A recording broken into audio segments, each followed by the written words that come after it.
So guys, empake na ako sa buong malakad kami sa Guimaras. Let's go!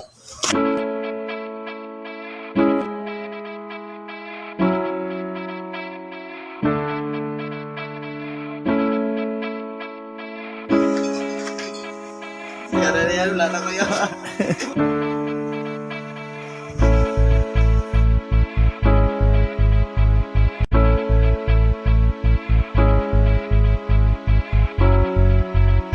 So, welcome to our vlog. So, ngayon nandito po tayo sa Guimaras, kung saan nagliliwanag ang panahon at nagluluto kami ng aming mga pagkain.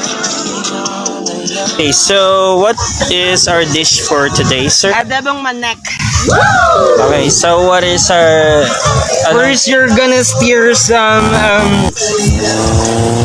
garlic, right? Garlic, yeah, garlic. Yes, garlic. And then, when the garlic is already golden brown, you need to put the onions. Okay. The onions is the one key component of adobo. Adobong manak. Adobong manak. Okay. Because without the onions, adobong manak is not complete, you know? Onions has a big part in adobo.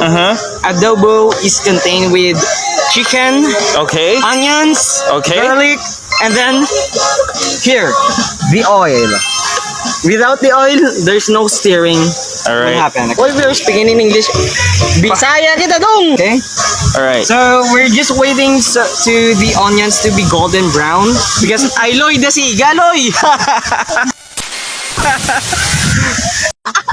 Because this is the main ingredient that our adobo is going to like taste so good. You know, the international adobo. Wow. Adobong manak. International adobo. We've been talking to a lot of Americans in our job. That's why we are speaking in English. Why we are speaking in English? Bisaya kita dong! Right now, so because our fan base is consists of Iran, Palestine, Egypt, Okay. USA, Miami, Florida. Miami, Florida. Why we are speaking in English? Bisaya kita dong! Okay. Our onion now is turning golden brown. Garlic. Put your phone on the fire. And we're going to put the onions. Oh, garlic. Put the garlic. Okay. Bro. When we put the onions, it will smell the good aroma. Good aroma. The aroma of adobong manak. Adobong manak. Why we are speaking in English? Bisaya kita dong! Hindi kita Bisaya, oy. Bisaya man kita. Ay, Ilonggo. Ilonggo kita balaya. Pero, siyempre, naanan man kita sa Bisaya, oy.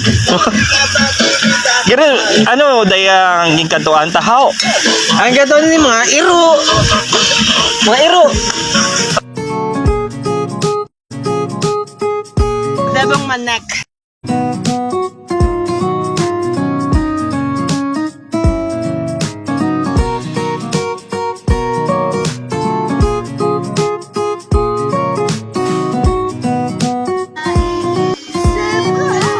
For the memories.